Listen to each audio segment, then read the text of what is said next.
The volume of the lava has increased. Look at this. Ooh, wow. 30 cubic meter per second.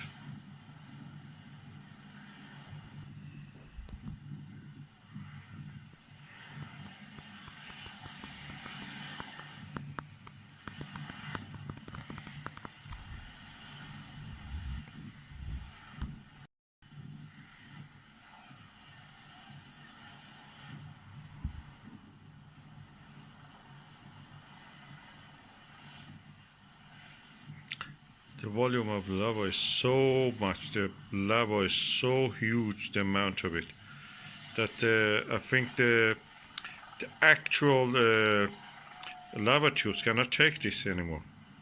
They cannot handle all of that lava.